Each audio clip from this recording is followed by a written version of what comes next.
Hey there, Roberto here. My guest for this episode is Ben Brearley of Thoughtful Leader. Ben helps people become better leaders by focusing on the important foundations of great leadership, improving time management, building self-confidence, and understanding how to motivate team members. Among the topics we discuss, Ben explains how better time management empowers leaders to do more on the strategic planning and team development fronts. Let's do this. Welcome and thanks for tuning into another episode. I'm your host, Roberto Hernandez. This was the Partner for Leads podcast, but as of the last episode, the podcast will henceforth be known as Morning Tempo. This is a business brand I created a few years ago under which I manage marketing, publishing, printing, and web design services. Given that tempo is a musical term and that I am a musician, the word made the short list for part of the brand name Morning Tempo. And morning ultimately became or completed the name because I am a morning person. I am a morning ritual person. If you're curious, you can read a bit more about the name at morningtempo.com. The podcast is also taking a slightly new direction. I still plan to focus on small business professionals and the entrepreneurially spirited, but with a slant for exploring the creative aspects of business and life therein. I'll continue to share what I learned from all of the intelligent and creative people that I have on this podcast with anyone who wants to go beyond the podcast.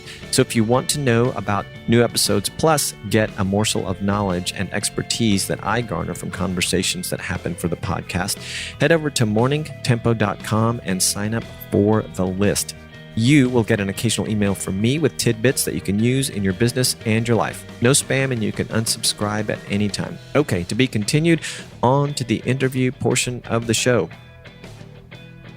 Ben believes that focusing on the foundations of great leadership is how work gets better, one thoughtful leader at a time. I believe I learned about Ben's work through Pat Flynn's Ask Pat podcast. This is actually our second interview for this podcast. I had a bit of a technical snafu the first time around. Proving he's a super cool guy, Ben gave me a second chance, a do-over, if you will. In today's conversation, we talk about how creative writing led the way to his growing online business and personal brand, and what better time management really means in terms of flexibility and freedom. Ben also discusses the evolution of online courses and how he's adapting to fit a new model in the online courses space. We also dig deep into how self-confidence makes a big difference for leaders. And that's not all. Yes, there's more, much more. But without further ado, here is me and Ben Brearley of Thoughtful Leader. Hey, Ben, thank you for joining me a second time to redo this podcast episode. How are you today? I'm very well. Thanks for having me on again. Yeah, absolutely. I should say tonight. We just talked about that. It's nighttime for you, morning for me on Friday. Yeah, that's right. Friday night, so I'm at the end of the day. But it's been a productive day, so that's good. Oh, that's awesome. That's awesome. Good to hear. Hopefully mine will be the same. And as I was saying, because it's a little early, haven't had the coffee, was out using my voice a lot last night. Forgive me if I'm clearing my throat, both listener and and Ben. I had a chance to listen to a little bit of what we did last time, and I thought I would kick off with asking you about the podcast and having you talk a little bit about why the podcast was born, and also congratulate you on putting out some more episodes in the short time that we spoke. Yeah, no, thank you for that. The podcast was obviously started off with the Thoughtful Leader stuff, blogging mainly. And then I thought it would be a good idea to give my audience a different way to consume some of that content. So what I do at the moment is the podcasts I basically just discuss some of the blog topics that I've written a little bit previously and reintroducing them on the podcast. So they're not exactly like I'm reading a blog post out, but some of the stuff I sort of resurrect old content that I've written, 1 or 2 years ago and put it in the podcast so people get a different format. And some people actually really like the format because they prefer not reading long articles and that sort of thing. So I think it's good just to give my audience another option, which is the main idea for it. Yeah, and without saying the word repurposing, you basically explain that you're repurposing some content. How long, again, had you been putting together all the written content that you are so easily able to go back to today to think about podcast episodes? How long has it been that you've been amassing that content? It's been about 3 years, I reckon. So yeah, I think it was 20. Actually, it might have been 2015, so maybe 3.5 years or something like that. And I'm up to about just over 200 articles at the moment. And I started off with the articles writing 2 a week because I wanted to kickstart it. Because I've had a couple of different iterations of the website. I started off talking about communication skills and career strategy and all this different stuff. And then I finally settled on the leadership angle, which is what I realized I really was passionate about. So that's when I started just sort of trying to do 2 or 3 articles a week just to kickstart it for the first couple of months. That was quite hard work. And now I'm just at once a week. So yeah, just over 200, probably about 3 and a bit years, I reckon. That's great. And I'm assuming that in a sense you've sort of spoiled yourself.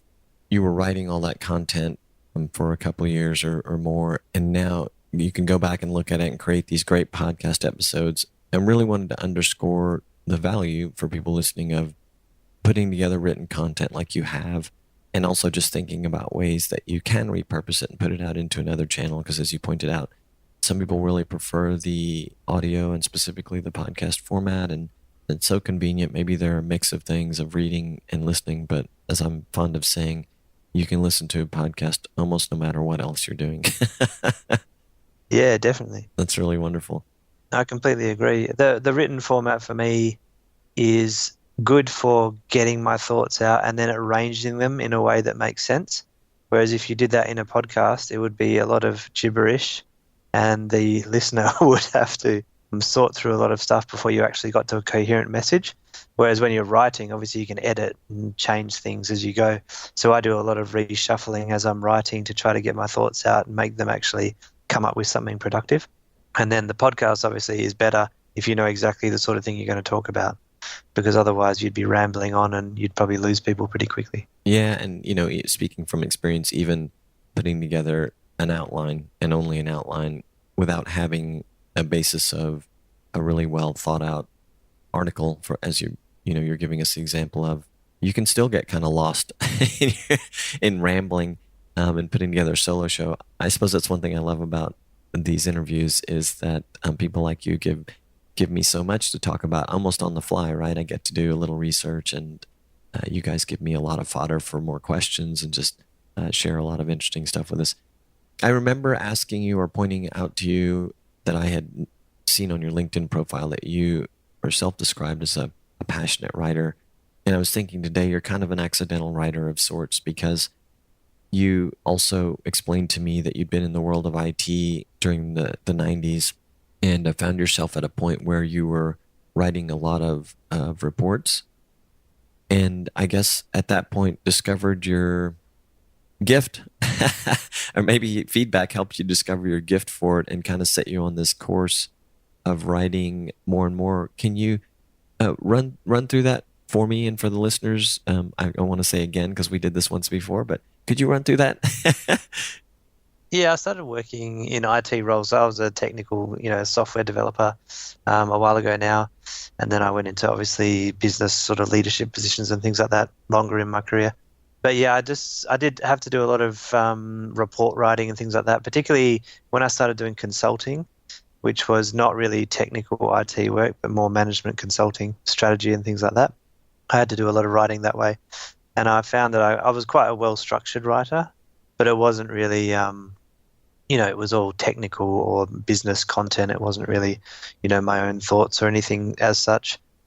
I don't know where it happened. I don't know if I told you this last time, but I did a fiction writing course once. This was about 5 years ago now, and because I sort of wanted to write a novel, and I thought I'll write a fiction book, and I found it extremely difficult to do that. But then I found, so I sort of gave up on that. But I found that I feel like I've got a good sort of way of writing in a sort of personable, I guess one of my friends called it non-judgmental style. And it's sort of, it's like how you would speak. So I just write like that. I don't know whether my career helped me that much with the writing or not. But I did find out through my IT career that I did have communication skills that a lot of IT people didn't have. And that's what led me into moving into the more communication type of management roles rather than technical IT roles in the end. Yeah, and I think you kind of answered this, but I just wanted to clarify and see if you did. But I'm drilling into it because I hope that it might give others ideas who are, maybe in a day career that they're looking at, changing someday to be their own their own gig, kind of like you've been working on with the thoughtful leader. During the time that you were writing those pieces for the consulting gigs that you were doing, did you actually find an opportunity to write anything on leadership at that point in time, or was the whole experience literally inspiration for you to write a little bit more, and you kind of found yourself realizing that leadership was something you were passionate about and knowledgeable about, and commenced that way? I think, yeah, I didn't really have any a chance to write anything for work about leadership back at that time. But what I did do was I had a couple of goes at so I started researching online business and all this sort of stuff quite a few years ago now. And then I did actually have a couple of goes at different blogs. So as I've mentioned before, I actually had a personal blog as well, which I just wrote random thoughts about stuff, which I sort of enjoyed. I lived in China for about a year, around about 2008, and I had a travel blog there. And I actually really enjoyed writing that. Now that you've jogged my memory now, that I actually had a travel blog there, and it was quite similar sort of style, trying to be humorous and tell people about the Chinese culture and all that sort of stuff. And that's probably one of the big instances where I sort of realized I can write in a way that's engaging and personable, I guess. And then I had a couple of other goes at it as well with, like I said, this career strategy blog, which I thought I was interested in at the time, and I was for to a point, but it sort of ran out of content and I wasn't that engaged with it. And then I thought, oh, communication skills is what I'm passionate about as well. But then when I boiled down to it, I went to this leadership and thought, okay, that's my topic. So I think it was a variety of things. Didn't get to do it so much with my work, but the work provided me with all the content and all the things that I'd seen about leadership and leading teams myself and seeing how other leaders worked and that sort of thing was really what gave me the inspiration, because it all started, the thoughtful leader thing started when I was sort of disenchanted with what I was seeing out in a lot of our workplaces in terms of leadership. And so I wanted to create something that helped people become better leaders and make workplaces better for their teams. That's a really good story, that you found something at the workplace that was useful fodder for for content in your future. It also made me think about the possibilities for people who are, we maybe get a niche in mind that we want to pursue, when sometimes there's a great niche right in front of us that we don't necessarily realize we could be or are really good at, where, for example, we're creating content. Also, thanks for mentioning the fiction writing course. I'm not sure if I've talked about it on this podcast or not. I have on my other one, but I've done some writing workshops here locally where I am, and the creator of those workshops is a fiction writer, and her intention was to have it revolve around that. And I thought, this is good for me because I talk about creativity in my other podcast, and increasingly so in this one. And for me, it was a good opportunity to run through methods for staying creative. But I also thought to myself, this is just going to be good. Remembering, back when I was in college, this is just going to be good practice and will help me kind of just inspire myself and help me think of kind of little routines of discipline that will get me writing. But that's all to say that I hope others will consider that if they think either they can't write, or they find themselves a little unmotivated, or constantly just not putting the pen down on paper to write, these kind of courses or workshops can be really great. Excuse me for all that dinging. The other thing you mentioned, that you had gotten the critique of, that you write in kind of a non-judgmental style, and before that you mentioned writing in a personal sort of tone. I heard this framed in only a slightly different way, and it had to do with Amy Porterfield and an episode that she had with an SEO guy who was talking about writing in a personal manner and how that changes. It's almost like it was a good thing because readers aren't so into being talked at as they are hearing things like, do you remember what it feels like when yada yada? Well, how would you like it if it felt like this instead, or something like that as an example that we really enjoy that as readers. So that's cool. And that just sounds like it just came as a natural gift for you. Is that right? I did focus on it a bit. I think if I look back at a couple of years, I've actually, so what I've also done with a lot of my content is I've culled a lot of it where I've looked at it and gone, you know what, that's not really constructive. That's not really helping anyone. So I've getting rid of some of these posts. I also rewrite some of it. So if I look back some of my early stuff, I look at it and I think, oh, that's not really well written. And the personable bit you just mentioned there, I didn't really have that knack, I think. But after a year or two of doing constant writing, consistent writing, you develop your own style.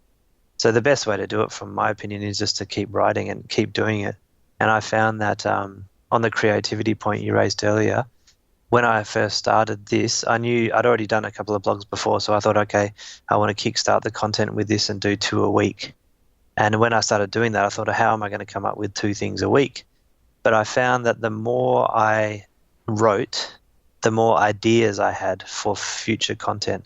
So it was like your brain was getting accustomed to looking around for ideas subconsciously. Things would just come into my head way more often when I was writing more often. Now that I do it about once a week on average, I get less ideas. I still have enough, but I get less ideas than I used to when I was trying to write 2. So it's almost like your brain gets in this creative mode and starts self-generating content based on what you see.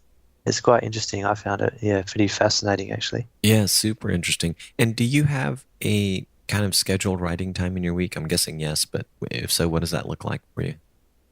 No, I don't really. So what I try to do is stack up at least 3 posts ahead.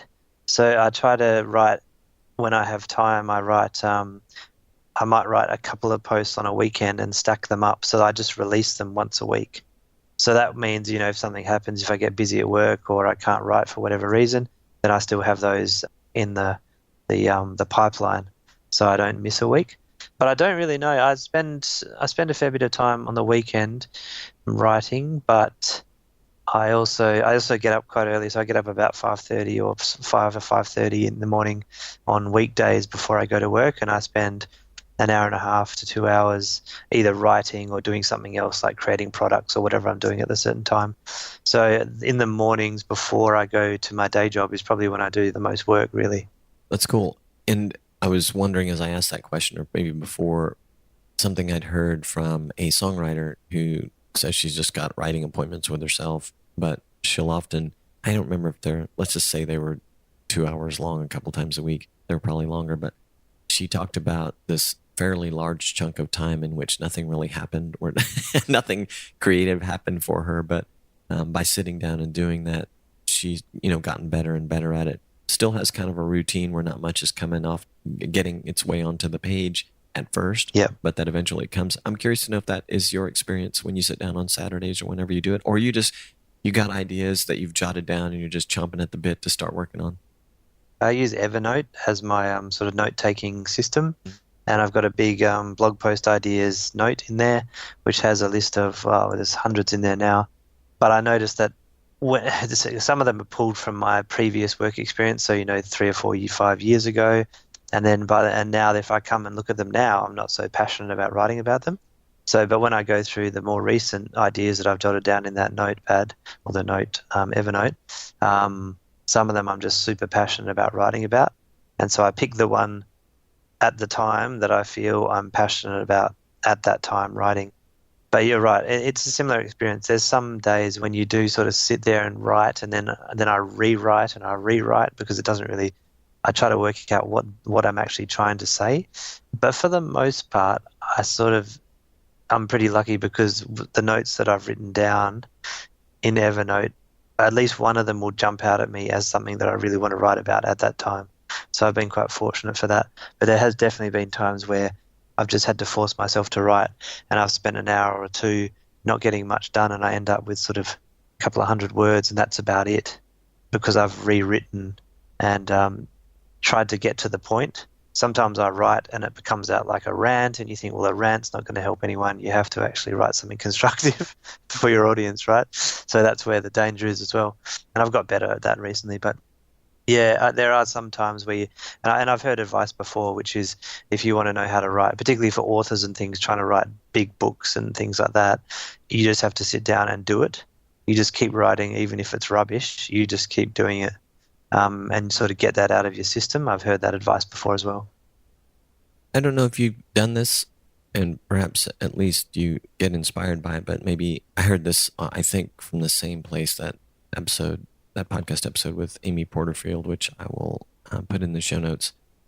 The SEO guy was talking about creating content, and one of his strategies, which did involve, by the way, a little bit of keyword research. He talks about some great tools in there for doing that, but the other thing he did was, it may have been based on keyword research, but he would look for existing articles on a topic that he was also passionate about and thought he could write, but not only write, but write a more expansive version of it. So if it was 25 ideas for making yourself better at producing regular content, this is just a random example here, he would create an article that just go over the top and say 100 Yeah. ideas. Yep. And does that? Do you do some of that? So I do a bit of keyword research for sure. So I use a tool called SERPstat at the moment, which is a fairly new one, I think, newish. I did use Ahrefs at one point, which was amazing, but the price point was just too high for what I was doing with it. But I do some keyword research just to see popularity of search terms and things like that. But I haven't got into the stage of really analyzing what else is out there too much, because I find that, I have done that a few times. I've looked at some keywords and I've gone, okay, who's writing about what? And I've seen some massive posts that you just think, wow, and they've got all these links in there. They've really done that. They've really made it good for SEO. And rather than sort of try to compete with that, I sort of put that out of my mind, because I think the real benefit, SEO is one thing, and that's good, and that'll give you obviously a lot of organic traffic. But a lot of, on the side of that, you've also got your mailing list, which you are building up, your email list of people subscribing. They don't care about SEO or Google searching your stuff because they get it sent straight into their inbox. So even if you write some post that has no organic value whatsoever in terms of SEO, those people will still consume that and possibly share it. And it could be amazing content without a relevant keyword that people were searching for. So I still think if it's a good idea and it's a good concept, you should still write it and not get obsessed, because sometimes, I've looked at some keywords about leadership where it's like, charismatic leadership or something, and you go, okay, that's a popular search term. Yeah, it's been written about a lot, but I could probably write something about it. But it's not really, when I start focusing on writing something for a keyword, I struggle to really get behind the idea. I'm much better at knowing a leadership issue or something that I've experienced or seen, and then trying to get a keyword to fit that. You know what I mean? Yeah, that's a really good point you bring up about, said a different way, not getting too hung up on writing just for SEO's sake and remembering your audience, and in this case, your email list, a very valuable list. And that's really good stuff. And I have found the same thing personally, that the last thing you described there about doing keyword research, I haven't practiced at it enough, but doing that first and finding myself like I'm not highly inspired to write about whatever it is I've drilled into, or so I can relate to that a lot. Yeah, and I think it's probably blasphemy to say that I don't do that much keyword research. I do a bit, but I think there's a certain point where it's more valuable to get the content out there than to obsess about it until it's the most perfect content you've ever seen on the internet. Because for one thing, if you perfect something and try to generate the best post in the world, someone else is probably doing the same thing while you're doing that. And you're also taking 3 times as long to get it out there, which means, and if it's not out there in the world, then no one's reading it. So I think it's valuable just to get into a consistent rhythm. I think consistency is the key, rather than trying to do a Hail Mary sort of home run hit with every post based on the SEO ranking and that sort of stuff. Yeah, that's definitely a strategy worth considering. Can you spell the names for those who are interested? You mentioned a couple of tools that you use or have used. Can you spell those for me for keyword research? Yes, I can. I'm just looking on my computer because I cannot spell them. No. Okay, it is so SERPstat is one, SERPSTAT, All right. and that's relatively reasonably priced, although they've changed the pricing recently and they've shifted some of the features from different pricing levels. And the other one was Ahrefs, so it's literally A, letter H, and then REFS. And that one, that is definitely one of the front runners out there, Ahrefs. However, it's quite pricey. So you are paying, $100. What is it?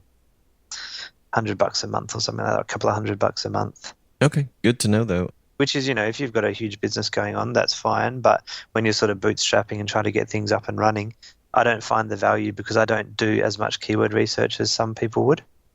So, but you're talking about people like Pat Flynn's and all this sort of stuff, they probably have the use of that. Well, we both know, or it sounds like you know who Amy Porterfield is, and she's been at it for a while. But one thing I discovered in her episode, and this may make perfect sense if you've ever read or listened to anything she publishes, she has spent a good deal of focus on paid advertising, which has done well. But the SEO thing, which she was really enjoying learning about, her and her team, she confessed, were not doing these things. And she was real excited to, I think they had a 3-month plan, SEO plan for, listeners and that the guest had presented during the conversation. So she was excited to try that stuff. But just to put it in perspective, even the Amy Porterfields of the world aren't necessarily doing all that stuff in spite of their success, just taking other avenues, kind of like what you're talking about with enabling yourself to be consistent by not focusing too much energy on things like keyword research, even though you're still doing them, but making sure that you get content out, doing the best you can to make sure, obviously, that it's really quality content. So I like that a lot. We also spoke last time about, I loved the kind of the themes or sections of the Thoughtful Leader, and they include team motivation, time management, leadership essentials, and self-confidence.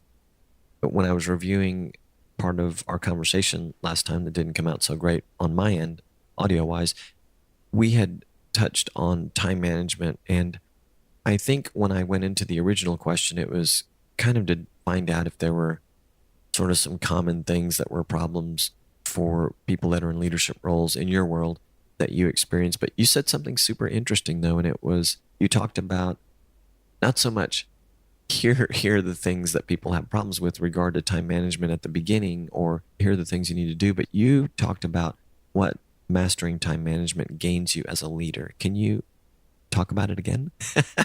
Yeah, I will try. It's a shame because if I said something really interesting last time, maybe it won't be so interesting now. I'll give it a go. Yeah, so for me, the whole productivity thing where you think about, user task lists and all this sort of stuff, that's good. For me, a lot of it's about mindset. So for leaders, what I find is everyone is sort of running around busy. So leaders are too busy to talk to their teams. They're in meetings all day. They're less available to support people in their team or other colleagues. I think the crux of it is, for me, that when you have a time management issue, you also don't have the headspace to be strategic in your role. So you are consumed with the day-to-day and the firefighting. But really, if you're in a leadership role and you manage a team, what you want to do is at least spend part of your day doing some strategic thinking. Okay, how can I improve my team? How can I improve the way we work? How can I do better with my people such that we perform better or, bring more value to our company or whatever you're trying to do? And that's where I think it hurts the most. And what I've found a trend is that I feel like a lot of leaders don't mind being busy all day with no time to think strategically, because it's easier to be busy all day running from meeting to meeting than to actually plan your day and think strategically and think, okay, how am I going to improve the situation that I'm in? How am I going to improve my team? When you're a victim of your time management circumstances, so for example, if everyone's organising meetings with me, back-to-back meetings all day, and I don't have time to do anything else, it's actually very, very easy to just ride it like a roller coaster. And then if someone says, oh, why didn't you get this thing done? You say, well, I was in meetings all day, right? It's like an excuse. And I think a lot of leaders fall into this victim mindset of being too busy to actually get any headspace to do any thinking. I've also found that it's almost like a badge of honor. If you're working really long hours all the time, you're in back-to-back meetings, people see you running around busy and firefighting, there's a perception that you're really in demand and you're really effective. But the reality is, if you're firefighting all day and you don't have time to support your team and that sort of thing, in my opinion, you are being a less effective leader. So my focus is really to cut out some of the wasted time that we have and the unimportant tasks and make sure you have your priorities straight. And then you can actually support your team properly, which I think is underrated. I think people sort of underrate the benefit that you get from actually supporting your team so that they can do good work. Because there's also a huge multiplier effect from leaders.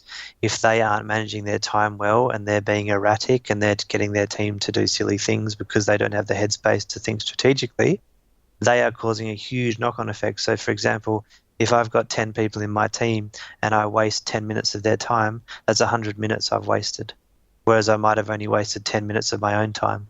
So there's this multiplier effect as well there. And I've said a lot there, so I don't know what you can take out of that, but that's sort of my take on the time management subject. Well, that's really great. And that last part is so interesting, particularly for people who have an organization of any size, the time and how it stacks up, or the time multiplier, as you mentioned.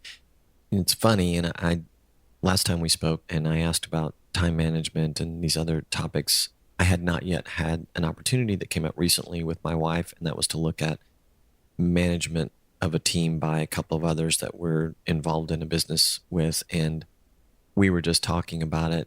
And my wife's had a lot of experience in managing teams and people, and she's very talented with that.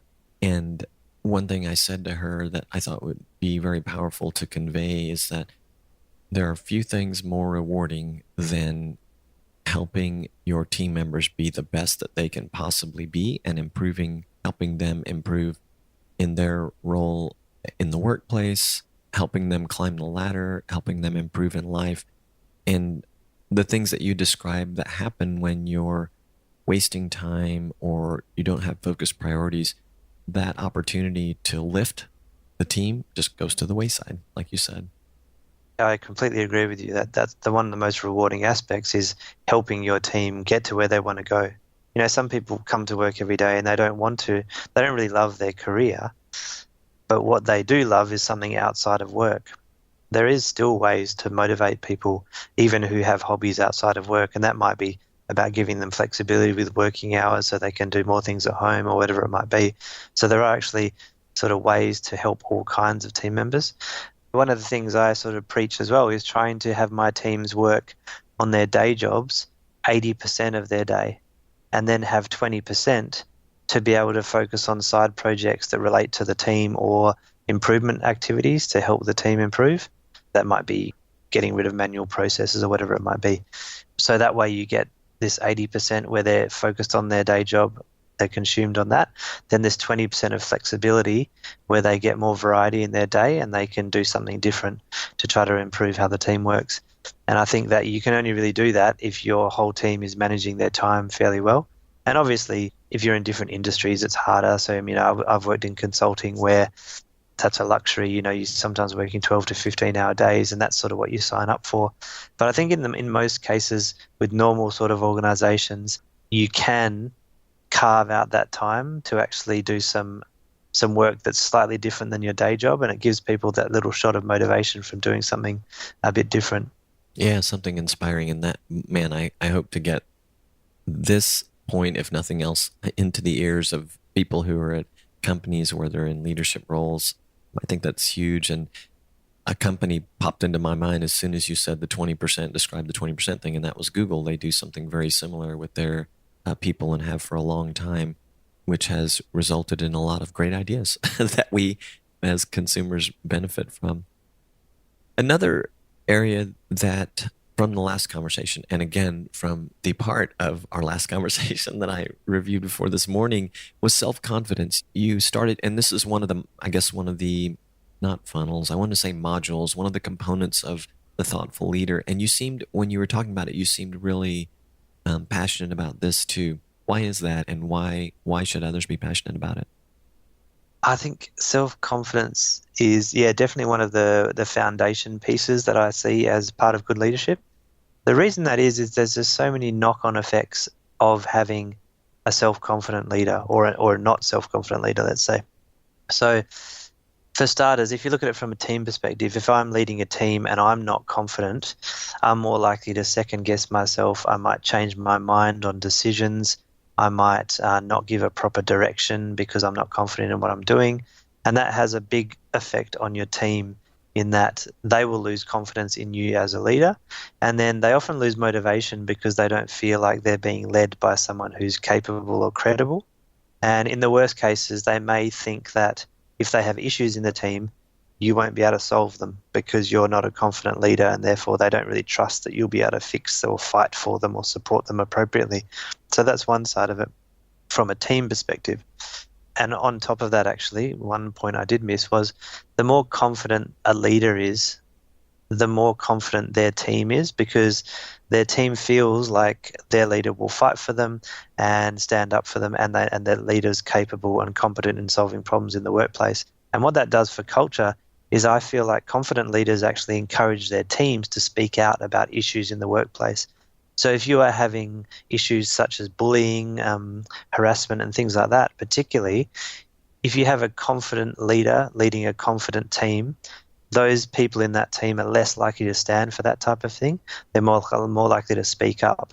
And that will help you fight off some of these toxic cultures that can develop in workplaces by encouraging people to speak up. And I guess from a leader's point of view, obviously, being a self-confident leader is much more relaxing.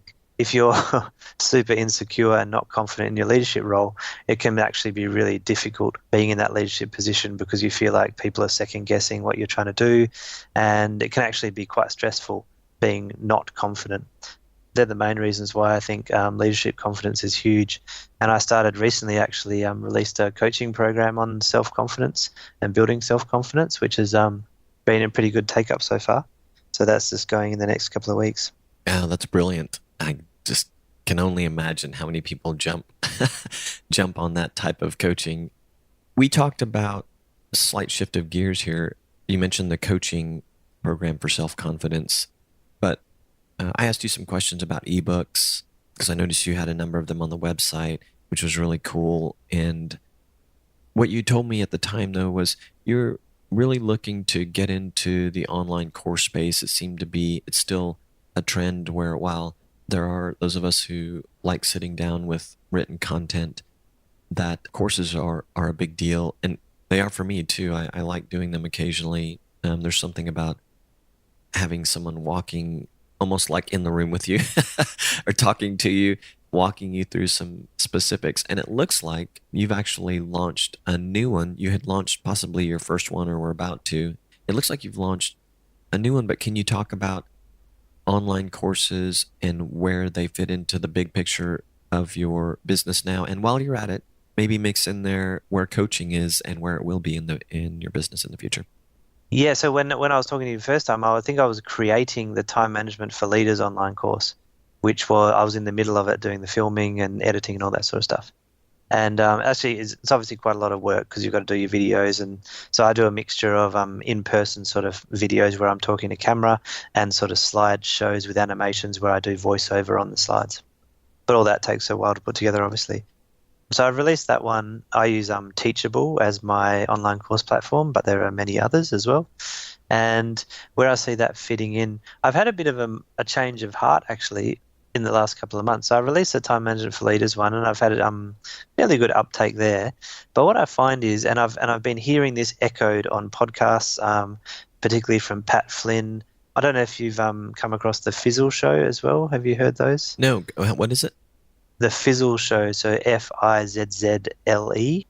or ZZLE for the American audience. It's another podcast for entrepreneurs and online business builders, basically. And they have a sort of a funny sort of style where they do a lot of jokes and that sort of stuff during the show. But they were talking about online courses, and they had a couple of experts on a panel saying, are online courses still a viable way of earning income and all that sort of stuff?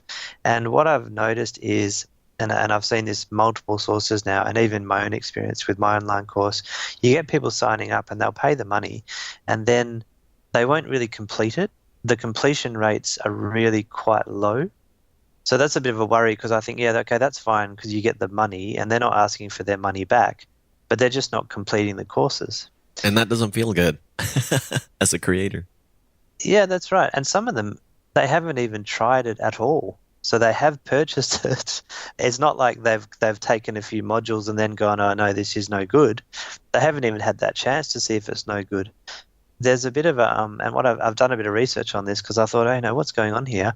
The online course completion rates are really quite low.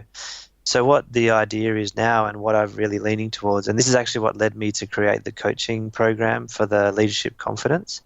It started off as an online course. I thought, okay, I'm going to do an online course on leadership confidence with a similar format to the time management one. But then I thought, well, hold on a minute. If people aren't completing it, and I think the missing ingredient is this accountability. So if you buy one of my courses, there's nothing telling you you have to complete it.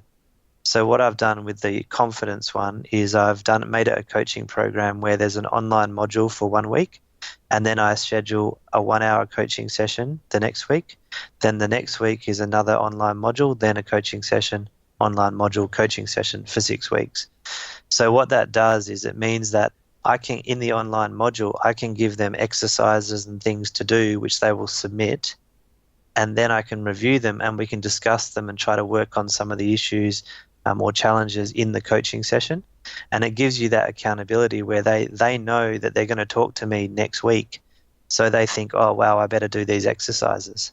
That's the missing link on the standard online courses. And that's what I've come to realize now. And I think I'm going to start doing that more than just a plain online course. That's cool. And are you able to do that is that a one-to-one thing, or are you able to get multiple enrollees and juggle some one-on-one face accountability time with them, or do you do groups? I don't do groups at the moment, but that's definitely another trend I'm seeing is group programs where they have some structured content and then you have a group of people all joining a single discussion, and that can actually be quite valuable as well. People enjoy that.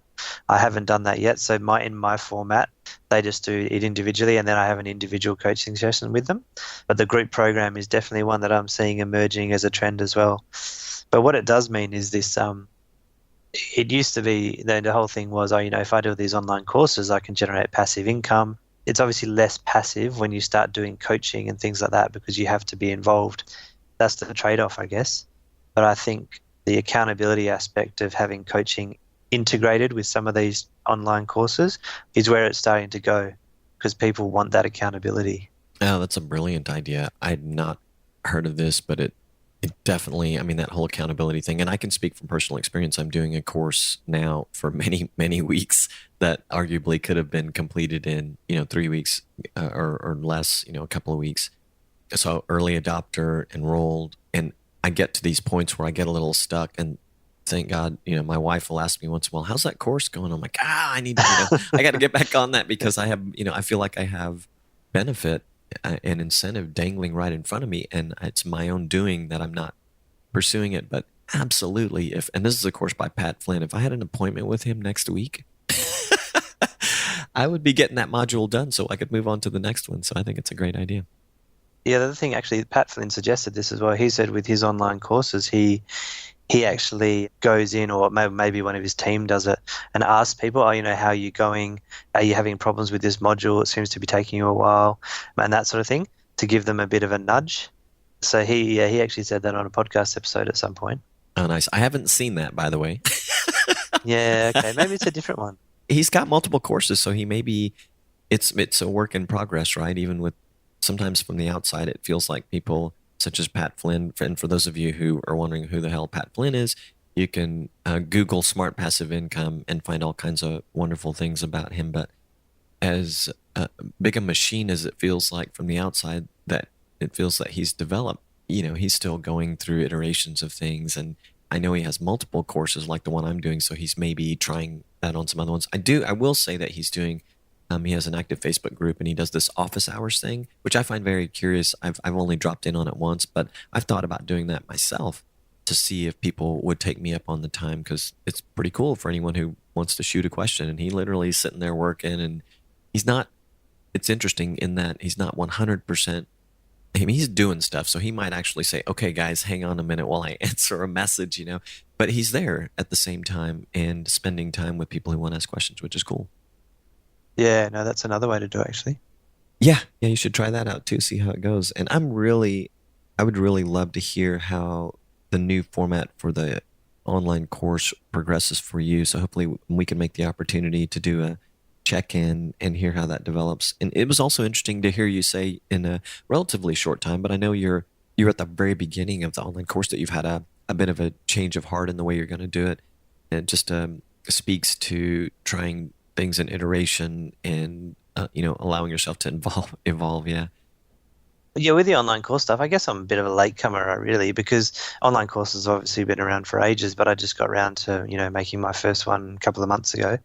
But I've just seen so much evidence now from different podcasts and articles and things like that, that the landscape is shifting, that I think you need to add a little bit more to online courses to make them really valuable and not just have them as something which people buy and then don't finish and that sort of thing. So that's why I'm sort of shifting. I'm trying to get ahead of the curve a little bit. I think that's a great idea. And you're right, they have been around for a while, and I haven't created one, but I've looked at it every once in a while. I think, well, maybe I should do this, but I'm super happy to have learned what you're doing. It makes more sense to me. So I was going to ask you about ebooks, but I also want to be respectful of your time. So let me ask you something else first. I want to ask you about creativity from the perspective of this podcast that you're being so kind to do a round two interview for, so that we can get one episode out of it. So I'm in the midst of a rebrand for it. Circumstances aside, keep it a little shorter, but you might recall, or I may have mentioned, that I have this other podcast that's for musicians, and there's a real blatant creative aspect to that. But to me, because there's such parallels between small business people and independent musicians, they literally face the same problems, just kind of selling different types of products, sometimes both music, but oftentimes not. But where do you see, just to kind of give me a little inspiration for how I'm going to rebrand this, where do you see creativity in the world of business or entrepreneurship, or just in your own world? I guess I mean to say, do you see creativity as an important facet to any of these little worlds that I mentioned, be it your own or some other small business owner, or maybe the leadership people that you deal with? So I'm really asking you is, do you find that creativity is important in the business world? And if so, do you have kind of strong thoughts on how?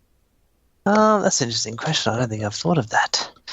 Obviously, for people who create content and all that sort of stuff, it's hugely important. And musicians, I guess, yeah, that's a different world where creativity is huge. But I think in the sort of leadership space, there might be some room for creativity in terms of motivating teams and all that sort of stuff. But I think a lot of it comes down to basics in just how people want to be treated and things like that. So I have to say, I don't really see that there's I don't think it's a huge focus, because I think there's so much other stuff you could focus on first to build those foundations. Yeah, I don't think I helped you with that. No, it's okay. I appreciate you letting me put you on the spot. In actuality, I see you as, obviously you're a super creative person, all the content you've done. And the one thing I was thinking about that I thought you might say, or anyone else may, is that creative problem solving. Sometimes it comes in there, but thanks for letting me put you on the spot anyway. So let's talk about ebooks and we'll wrap up. I liked the presentation the first time I saw your website, and let's mention the actual URL just to make sure. Okay, thoughtfulleader.com. I liked the presentation of the ebook content, and I asked you a little bit about it, I guess the evolution, and you talked about pricing, which was cool. So I want to know how the ebook thing fits in today versus either when you started or when we talked last time. And if you can recall your thoughts, or just share your thoughts as of today on pricing for the ebook products that you have. Sure. So the ebooks I have, they're sort of the lower priced things I have. So I have a couple of smallish leadership guides, I think I call them, that cover 4 different topics around leadership, such as difficult conversations and that sort of stuff. I charge $10 US for each of those, and they're just PDF ebooks. I do have the equivalents on Amazon as well. And on the pricing aspect, I also have some more expensive ebooks. Like I have a time management toolkit for about $40, which is much more substantial and has a lot of tools and things in it. But that's the highest point that I go to in terms of pricing there. And, that might sound high, right? Because everyone's talking about on Amazon, you should give your free Kindle ebooks away, $0 ebooks, because then that will give you traffic and that sort of thing. And that is definitely a consideration. But I figure when you sort of own your own property, so I own my own website, and you can set your own prices and do whatever you like there.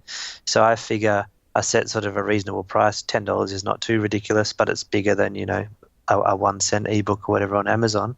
And I figure if you own that sort of landscape and build your personal brand, you can justify pricing whatever you want to in the long run.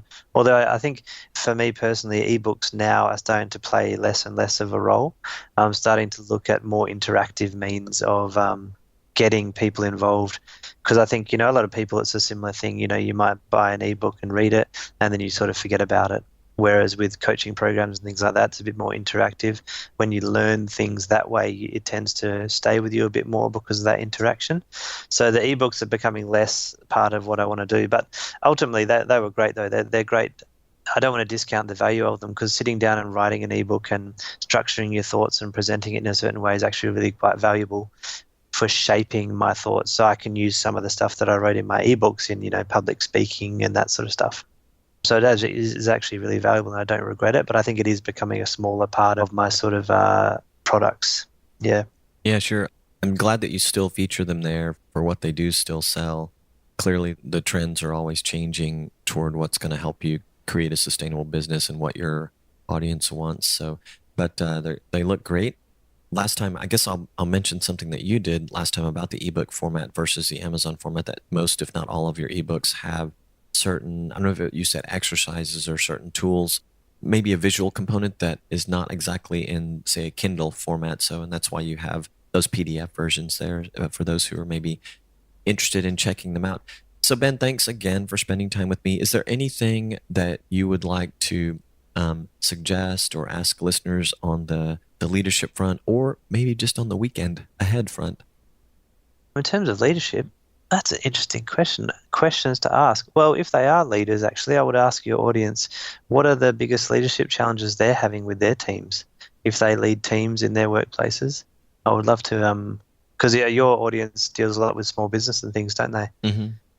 Yeah, so if they have, I'd love to know what some of their leadership challenges are in their workplaces. That would be quite interesting to get your audience's take on that. Great. And you can send that thought straight to Ben at thoughtfulleader.com on his contact page, or you can contact me at the podcast and say, hey, here's a question for Ben, and I'll get it to him. It's a pleasure to talk with you again. We rehashed some of the stuff we did the first time, but in a new way. Oh, and I forgot. Please, you got to give props to your dog and your wife. It's so funny. I mentioned them in that order. I think I did it last time too, or we did, but yeah, they're like a huge part of your support ecosystem. Maybe you could just give them a shout out real quick.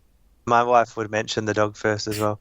So, yeah, for sure. I think, the dog, doesn't probably realize that she plays a big part. But, I shouldn't underscore the benefit that you have when you have a supportive partner in doing this sort of stuff, because, we spend a lot of time creating content and doing this stuff in our spare time. And if you don't have that support, it would be 10 times harder, I think. So, yeah, that's something to be not underestimated as well. Yep. And you and I joked about how similar the experience, both from the trainer and the trainee with a dog, is to working with people in the workplace, and how much we learn about ourselves when we're just training our dogs. So, Definitely. That was a good thing to just mention before we go. Ben, have a wonderful weekend, and I will talk to you again soon. Thank you very much, Roberto. I appreciate it. Got it. Thanks again for listening. If you like what you heard today, subscribe on Apple Podcasts or wherever you get your favorite podcasts. Until next time.